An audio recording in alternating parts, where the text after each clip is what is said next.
என்னதான் டிசைனா இப்ப வாகனங்கள் வந்தாலும் அந்த வாகனங்கள் உருவாகிறதுக்கு முக்கியமான காரணம்னா இந்த குதிரை வண்டியெல்லாம் சொல்லலாம். 1950s வரைக்கும் தமிழ்நாடு கடந்து இந்தியா போன்ற பல நாடுகளுக்கு டிரான்ஸ்போர்ட்டுக்கு முக்கியமான அடித்தளமா இந்த குதிரை வண்டி இருந்துச்சாமா. இப்படி போக்குவரத்துக்கு முக்கியமான முதுகெலும்பாவும் முன்னோடியாவும் இருந்த குதிரை வண்டிகள் கால மாற்றத்துல நம்ம கலாச்சாரம் அழிஞ்ச மாதிரி குதிரை வண்டியுமே அழிஞ்சிருச்சு. இத்தனை சிறப்பு வாய்ந்த குதிரை வண்டிகள் நம்ம பழனியில இருக்குன்னு சொல்றதுக்கே ரொம்ப பெருமையா இருக்கு மக்களே. எப்படி பழனியோட பிரைடு முருகன் மலையோ இன்னொரு பிரைடு இந்த குதிரை வண்டியுமே சொல்லலாம். ஏன்னா பழனிக்கு வர டூரிஸ்டர்ஸ் முக்கியமா ஆந்திரா, கர்நாடகா, கேரளா ஸ்டேட் பீப்புளா ஒரு யூனிக்கான ரைடா இதை பாக்குறாங்க. அது மட்டும் இல்லாம ஃபாரினர்ஸ்ல டெம்பிள் விசிட் பண்ணும்போது விருப்பப்பட்டு இந்த குதிரை சவாரி செய்யறாங்கன்ட்டு குதிரை வண்டி வச்சிருக்க சரவணன் என்ன சொன்னாரு. ஏன்னா குதிரை வண்டி நிறைய பேர் வந்து பழைய பாரம்பரியம் சொல்லி நிறைய பேர் கேட்கறாங்க, வந்து ஏறுறாங்க, போயிட்டு வர்றாங்க.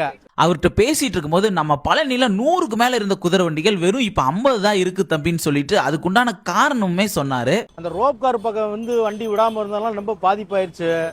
அதனால அந்த பக்கம் இருக்கிறப்போ ஓரளவுக்கு நல்லா நாங்கள் சம்பாரிச்சு நாங்கள் புள்ள ஊட்டி நல்லா வளர்த்துனோம். இப்போ சிரமத்துக்கு ஆளாயிட்டோம். இதில் சில பேர் வேணான்னு விட்டுட்டு போனவங்க இருக்காங்க. சில பேர் பழைய பாரம்பரியம் வந்து மலையை சுற்றி வருவாங்க. அதுக்கு மட்டும் அனுமதி கொடுத்தாங்கன்னா போதும். எங்களுக்கு நிற்கிறதுலாம் அனுமதி வேண்டாம், கொண்டு இறக்கி விட்டு ஏற்றிட்டு வரதுக்கு மட்டும் அனுமதி கொடுத்தாங்கன்னா போதும். ஏன்னா எங்களுக்கு வேற தொழில் கிடையாது. இது எங்களுக்கு ஆரம்பத்திலிருந்து இந்த பழனியை பொறுத்தளவுக்கு இந்த குதிரை வண்டியில் இவ்வளோ நாள் வாழ்ந்துருக்கோம், இவ்வளோ நாள் வாழ்ந்துட்டோம். நாங்கள் எங்களுக்கு வேற எதுவும் கிடையாது.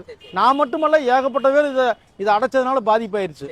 எங்களுக்கு அதை வந்து திறந்து விட்டாங்கன்னா எங்களுக்கு ரொம்ப கவர்மெண்ட்டுக்கு நாங்கள் நன்றி சொல்லுவோம். எங்களோட வாழ்வாதாரம் ரொம்ப பாதிக்குது, வேற ஒன்றும் கிடையாது. சோ இந்த வீடியோவை உங்களால முடிஞ்ச அளவுக்கு ஷேர் பண்ணுங்க. இது மூலமா நம்ம பழனியோட அடையாளமா இருந்துட்டு இருக்க குதிரை வண்டிகள் அழியாம பாதுகாத்துக்கலாம். தேங்க்யூ, பாய்.